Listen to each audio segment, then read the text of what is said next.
இங்கே நான் தான் கிங்கு. இந்த படத்துடைய டைட்டில் வச்சு பார்த்தீங்கன்னா ஒரு என்ன சொல்கிறது, படையப்பா படத்தில் ஒரு டைலாக் வரும், மாப்பிள்ளை அவர் தான் ஆனால் அவர் போட்டிருக்க வேட்டி சட்டை எந்த அப்படின்வாங்க. அந்த மாதிரி இங்கே நான் தான் கிங்கு, படத்துடைய ஹீரோ நான் தான், ஆனால் டைட்டில் அவருக்கு தான் கரெக்டாக இருக்கும். ஏன்னா மதுரை அன்பின் இங்கே நான் தான் கிங்குன்றது தான் கரெக்டாக இருக்கும். ஏன்னா அவ்வளோ பவர்ஃபுல்லான ஒரு ப்ரொடக்ஷன் கம்பெனி அவங்க, கோபுரம் ஃபிலிம்ஸ். தமிழ்நாட்டுடைய சின்னம் கோபுரம், அன்பு சார் அல்லல்ல குறையாத அக்ஷய பாத்திரம், திறமை இருந்தால் எவ்வளோ நாளும் அள்ளிக்கலாம். ஸோ அப்படிப்பட்ட ஒரு மனிதர் அவர். அவருக்கு இருக்க கெப்பாசிட்டிக்கு அண்டர்டேக்கரையே கூட்டின்னு வந்து அண்டர்வேர் போட்டு ஒரு கமர்ஷியல் படம்லாம் எடுக்கலாம். அவ்வளோ பவர் இருக்குது, கெப்பாசிட்டி இருக்குது. அவர் கூப்பிட்டா வருவாங்க. ஏன்னா நான் அவருடைய ப்ரொடக்ஷன் கம்பெனி, அவருடைய கம்பெனி கோபுரம் ஃபிலிம்ஸில் பார்த்துருக்கேன். அங்கே வந்து வராத ஹீரோவே இல்லை, உட்காராத ப்ரொடியூசர் இல்லை, உட்காராத டைரக்டர்ஸ் இல்லை. தமிழ் சினிமா எல்லாருமே அங்கே போய் அதை டச் பண்ணிட்டு தான் வருவாங்க. கோபுர தரிசனம் கோடி புண்ணியன்ற மாதிரி. ஸோ அங்கே அந்த கம்பெனிலேருந்து என்னை வச்சு படம் பண்ணதுக்கு முதல்ல அவருக்கு என்னுடைய மனமார்ந்த நன்றி நான் தெரிவிச்சுக்கிறேன். ஆக்சுவலாக நான் வந்து காசு கேட்டு தான் போனேன் அவர்கிட்ட, அன்பு சார்கிட்ட. சார் எனக்கு கொஞ்சம் காசு வேணும் அப்படின்னு சொல்லி கேட்டு போனேன். சபாபதிக்கு அப்புறம் நாங்கள் பழக ஆரம்பித்தோம். சபாபதிக்கு முன்னாடி பிஸ்கோத் படத்துலேருந்து எங்களோட பழக்கம், ஆனால் அதிகமாக பேச மாட்டோம். அதுக்கப்புறமா சபாபதி ஃபினான்ஸ் பண்ணார், அப்புறமா ரொம்ப க்ளோஸ் ஆனோம், ஃபோனில் ஜாலியாக பேசிகிட்டு இருப்போம். அதுக்கப்புறமா நான் காசு கேட்டு போனேன். எனக்கு ரொம்ப பிடிச்சிருச்சு அவருக்கு. என்ன சந்தானம் என்ன விஷயம்னு கேட்டார். இல்லை சார் இடம் வாங்க போகிறேன் வீடு கட்ட அப்படின்னு. அப்போ சொன்னார், எப்பவுமே வந்து கடன் வாங்கி மட்டும் வீடு வாங்குறதோ இடம் வாங்குறதோ வாங்காதீங்க, அது மாதிரி நிறைய பேர் லோல் பண்ணுறாங்க. அதனால் இந்த காசை நீங்கள் அட்வான்ஸாக வச்சுக்கோங்க, இன்னும் இடம் வாங்க என்ன வேணுமோ சொல்லுங்கள், நான் ஹெல்ப் பண்ணுறேன், நம்ம படமாக பண்ணுவோம் அப்படின்னு என் மேலே ஒரு நல்ல அபிப்பிராயத்தில் தான் இந்த விஷயத்த பண்ணார். ஏன்னா அவர் ரொம்ப சீரியஸாக, ரொம்ப டஃப்பாக, ரொம்ப வேற மாதிரிலாம் வெளியே பேசுவாங்க, இல்லை பார்ப்பாங்க. பட் நெருங்கி பழகிட்டா எவ்வளோ ஜாலியான ஆள், எவ்வளோ அன்பானவர்ன்றதை நான் சொல்லி ஆகணுன்றதுக்காக இதை சொல்கிறேன். அது மட்டும் இல்லை, ஃபோனில் பேசினாலே ஜாலியாக தான் பேசுவார். நான் அடிக்கடி ஈஷாக்கு தான் போவேன், சிவராத்திரி அது இதுன்னு போவேன். ஃபோன் பண்ணாலே கேட்பேன், சந்தானம் எங்கே இருக்க அப்படின்னுவார். சார் ஈஷாவில் இருக்கேன் சார். வரும்போது எனக்கு வாங்கிட்டு வா அப்படின்னுவார். என்ன சார் ருத்ராட்சமா விபூதியானவன், அதெல்லாம் யாருக்கு வேணும், அமௌண்ட் என்ன வாங்கிட்டு வா அப்படின்னுவார். சார் ஆன்மீகத்தில் போய் நான் எப்படி சார் அமௌண்ட் வாங்கிட்டு வரது. ஸோ இந்த மாதிரி ஏதாச்சும் ஒன்று கிண்டலாக பேசிகிட்டே தான் இருப்போம் ஃபோன் பண்ணால். அப்போ ஒரு இது மாதிரி கதை கேட்க ஆரம்பித்தார். நான் கேட்பேன், சார் என்ன சார் நீ கதை கேட்டிங்களா எப்படி இருந்துச்சுன்னு. அது ஏன் கேட்குற சந்தானம், ஃபர்ஸ்ட் ஆஃப் கேட்டுகிட்டே இருந்தேன், ஒருத்தன் ஃபோன் பண்ணான், வட்டி தரவே இல்லை, அவ்வளோதான். அதுக்கப்புறம் கதை கேட்டால் சிரிப்பே வர மாட்டுது, வெறுப்பாக இருக்குது. சரி சார், இப்படியே எல்லாரும் ஃபோன் பண்ணி கதை கேட்கும் போதெல்லாம் வட்டி பிரச்சனை வருது, அதுக்கு மேலே அவருக்கு சிரிப்பு வர மாட்டுது. அவன் கொடுக்க மாட்டான் சந்தானம், எனக்கு ரொம்ப டென்ஷன் ஆகி போச்சு. இப்போ இவன் காமெடி சொல்லிட்டு எப்படி நான் சிரிக்கிறது அப்படின்னாரு. அப்புறம் அப்படி இப்படின்னு சொல்லிட்டு ஒரு கதையை கேட்டு அந்த கதையை பண்ணலாம் அப்படின்னாரு. நானும் கேட்டு ரொம்ப நல்லா இருந்துச்சு சார், சூப்பர் சார், பண்ணலாம் சார் அப்படின்னு சொன்னேன்.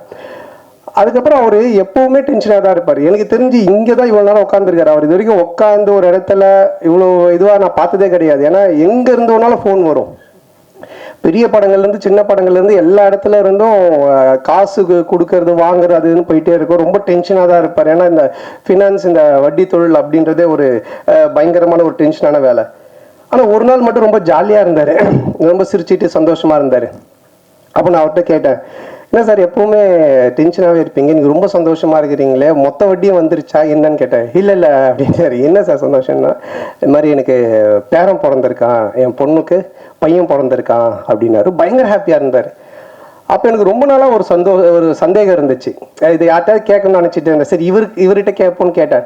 சார் பொதுவாக கல்யாணம் ஆகி நமக்கு ஒரு பையனோ பொண்ணோ பிறந்தா அதை விட சந்தோஷம் அவங்களுக்கு ஒரு பையனோ பொண்ணோ ஒரு பேரனோ பேத்தியோ பிறந்தா நம்ம சந்தோஷப்படுறோம், அது ஏன் சார்னு கேட்டேன். அப்போ அவர் ஆன்சர் ஒன்று சொன்னார், சந்தானம் எப்பவுமே அசலை விட வட்டியில தான் கிக் அதிகம் அப்படின்னு.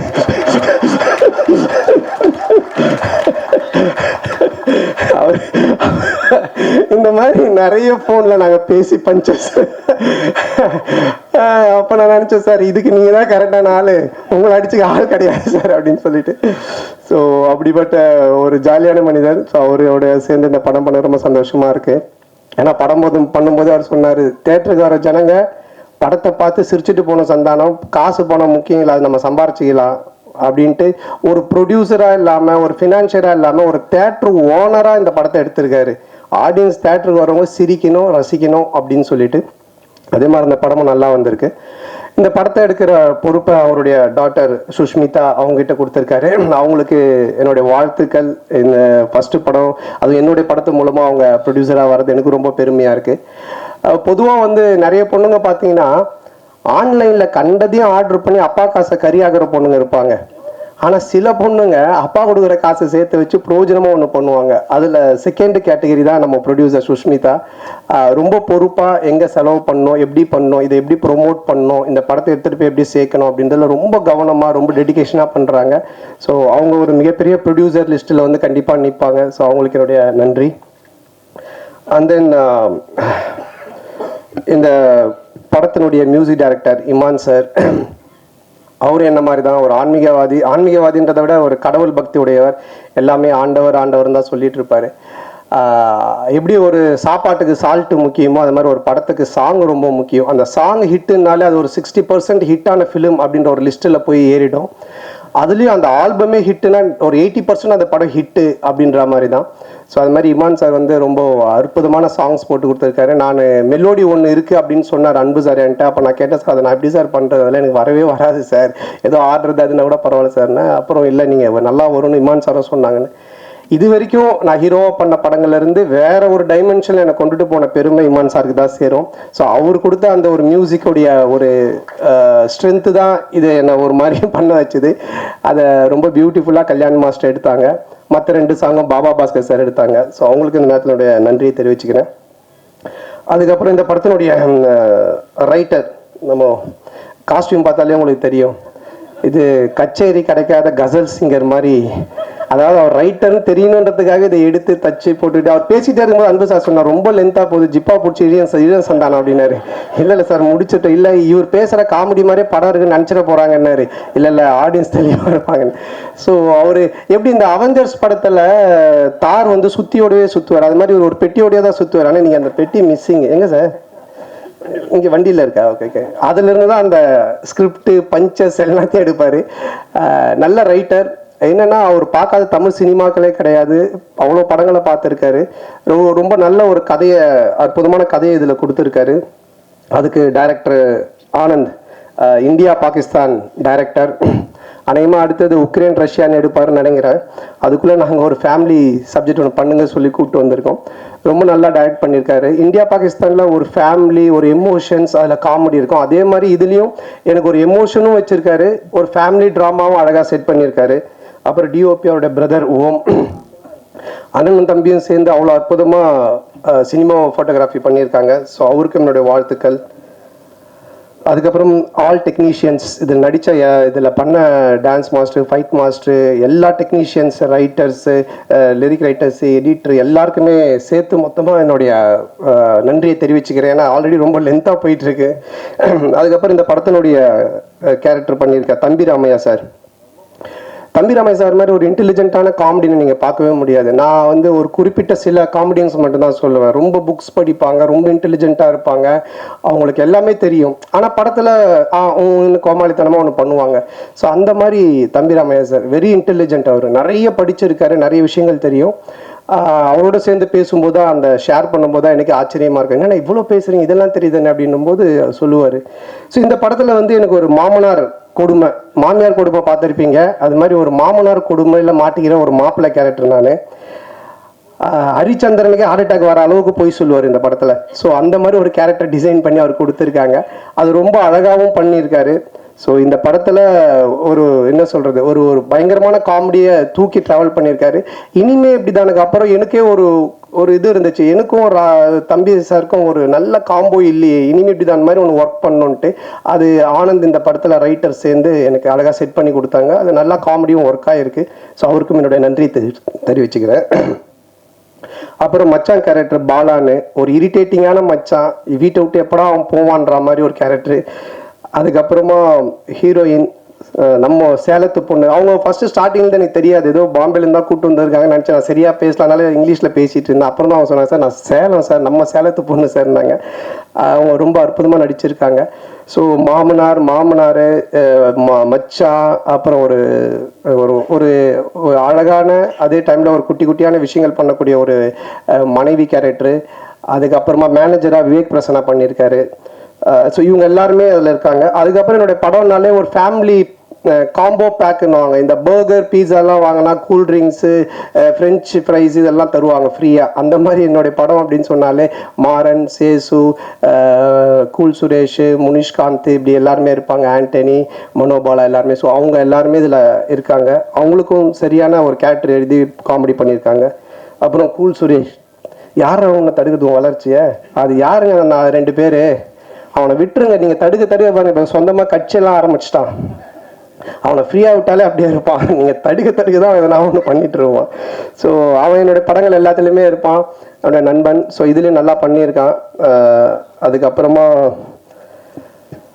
கட்ட குஸ்தி டைரக்டர் செல்லா, அவருக்கும் இந்த நேரத்திலுடைய மனமார்ந்த நன்றி. ஒரு ஹிட் படம் கொடுத்துட்டு, காமெடி ஜானர் படம் கொடுத்துட்டு, இதுலேயும் டிஸ்கஷனில் உட்காந்து நிறைய காமெடி சீன்ஸுக்கெலாம் ஒர்க் அவுட் பண்ணி கொடுத்தாரு. ஸோ அவருக்கு என்னோட மனமார்ந்த நன்றி. அப்புறம் இந்த படத்தில் ஒர்க் பண்ண அனில், மலையன் கோபி, செந்தில் சார் மற்றும் அந்த டீம், ப்ரொடக்ஷன் டீம் எல்லாருக்குமே என்னுடைய மனமார்ந்த நன்றி தெரிவிச்சுக்கிறேன். இப்போல்லாம் நீங்கள் பார்த்தீங்கன்னா, இப்போ இந்த படமே பார்த்தீங்கன்னா 90s கிட்ஸை பேஸ் பண்ணி தான் எடுத்திருக்கோம். என்ன விஷயம் அப்படின்றத நீங்கள் பார்த்தீங்கன்னா, உலகத்திலே 2 பிரச்சனை உள்ள ஆளுங்க தான் இருக்காங்க. ஒன்று, ஏன்டா கல்யாணம் பண்ணோம் அப்படின்னு வாழ்கிற ஒரு குரூப்பு, எப்படா எங்களுக்கு கல்யாணம் ஆகும் அப்படின்னு வாழ்கிற ஒரு குரூப்பு. இந்த 2 பேருடைய மனநிலையை பேஸாக வச்சு இதில் காமெடி பண்ணி தான் இந்த படமே எடுத்திருக்கோம். ஸோ இன்றைக்கி ரொம்ப கன்ஃபியூஷனாக தான் இருக்காங்க யங்ஸ்டர்ஸ் எல்லாருமே. அப்துல் கலாம் ஐயா சொன்னாங்க கனவு காணுங்க அப்படின்னு. ஆனால் இன்றைக்கி இருக்க பசங்க ட்ரீமை பற்றி எங்கே யோசிக்கிறாங்க? ட்ரீம் லெவனில் எந்த டீமு காசு கட்டினா காசு வருன்றதை பற்றி தான் அதிகமாக யோசிச்சுன்னு இருக்கானுங்க. ஸோ அதுக்கப்புறமா வாழ்க்கையோட ஸ்டேட்டஸை பற்றியே யோசிக்கிறதில்ல. வாட்ஸ்அப்பில் என்ன ஸ்டேட்டஸ் போட்டால் நம்ம கெத்தாக இருக்குன்னு தான் யோசிச்சுட்டு இருக்காங்க. ஸோ இப்படிப்பட்ட ஒரு மனநிலையில் இன்றைக்கி இருக்க ஒரு சுச்சுவேஷனில் இருக்கிற ஒரு 90s கிட்ஸ் ஆகட்டும், இல்லை 2K கிட்ஸ் ஆகட்டும், இவங்களோட லைஃப் ஸ்டைல் எப்படி இருக்கும் அப்படின்ற ஒரு பேஸ் தான் இந்த படத்தினுடைய கதையே. ஸோ இதை ஒரு ஃபேமிலி ட்ராமாவாக ரொம்ப அற்புதமாக பண்ணியிருக்கோம். நிச்சயமாக 2 hours நீங்கள் தேட்டரில் வந்து படம் பார்க்கும்போது போர் அடிக்காது. இப்படி ஒரு குடும்பமா அப்படின்னு நீங்கள் பார்த்து சிரிக்கிற மாதிரி தான் இந்த படம் இருக்கும். ஸோ இந்த படத்தை May 10th அன்னைக்கு தேட்டரில் வந்து ஃபேமிலியோடு பார்த்து ஜாலியாக என்ஜாய் பண்ணுங்கள். 2 hours டெஃபினட்டாக சிரித்து என்ஜாய் பண்ணுவீங்க, அதில் எந்த டவுட்டுமே இல்லை. ஹாரர் ட்ராமா பண்ணியிருக்கேன், Vadakkupatti Ramasamy social drama, first time family drama. ஒரு மேரேஜான ஒருத்தன், ஒரு மாமனார், மச்சான், ஒய்ஃபு, மேனேஜர், இந்த டார்ச்சரில் அவன் என்ன மாதிரிலாம் வாழ்கிறான் அப்படின்றது எனக்கே ஒரு புதுசான ஒரு விஷயந்தான். ஸோ லாஜிக்கை மறந்துட்டு மேஜிக் தான். வந்து 2 hours நல்லா சிரிக்கலாம், வந்து பார்த்துட்டு என்ஜாய் பண்ணுங்கள். இல்லை அது வந்து ஆன்மீகம் வந்து எப்போவுமே ஒரு என்ன சொல்கிறது, ஒரு பேஸ் வேணும் நமக்கு. ஒரு ஒழுக்கத்துக்காகட்டும், இல்லை நம்ம செய்கிற வேலையில் ஒரு டெடிக்கேஷனாக இருக்கிறதுக்காகட்டும், எதுவாக இருந்தாலுமே. எனக்கு தெரிஞ்சு நீங்கள் என்னுடைய ப்ரெஸ் மீட், என்னுடைய படம் எல்லாமே பார்த்துருக்கீங்க, வந்திருக்கீங்க, பேசியிருக்கீங்க. சந்தோஷமாக இருப்போம், ஜாலியாக இருப்போம். படமாக அது மாதிரி தான் நான் எடுக்கிறேன். இதுதானே ஒரு மனுஷனுக்கு வேணும். எப்போவுமே ஏதோ ஒன்று யோசிச்சுன்னு, நகத்தை கடிச்சின்னு, சிந்திச்சுக்கிட்டு, சோகமாக இருந்துக்கிட்டு, பேசும்போது ஏதோ ஒன்று பண்ணிட்டு இல்லாமல் சந்தோஷமாக இருக்கும்ல. இப்போ கொஞ்சம் நேரம் இங்கே 1/2 மணி நேரம் பேசலாம், எல்லாம் சிரிச்சு சந்தோஷமாக இருக்கும். இதுதானே பேஸ். அது வந்து எனக்கு ஆன்மீகத்தில் நல்லா கிடைக்குதுன்னு தான் தோணுச்சு. அதனால் அதை நான் சொல்லிட்டு இருக்கேன். நான் ஆன்மீகவாதி, கடவுள் கும்பிட்றவன் அப்படின்ட்டு. சார், நான் தான் கிங்கு அப்படின்னு சொல்கிறப்போ நான் தான் கிங்குன்னு ஃபீல் ஆகுது. ஆக்சுவலாக நீங்கள் தான் கிங்கு, நீ தான் கிங்குன்னு டைட்டில் இருந்தால் உங்களை சொல்கிற மாதிரி இருக்கும். இப்போ நான் தான் கிங்குன்றப்ப எல்லாருக்கும் அவங்கவுங்க சொல்கிறப்ப அவங்கவுங்க இப்படி ஒரு பரோபகாரமான எண்ணம், அதான் எல்லாருக்குமான எண்ணம்.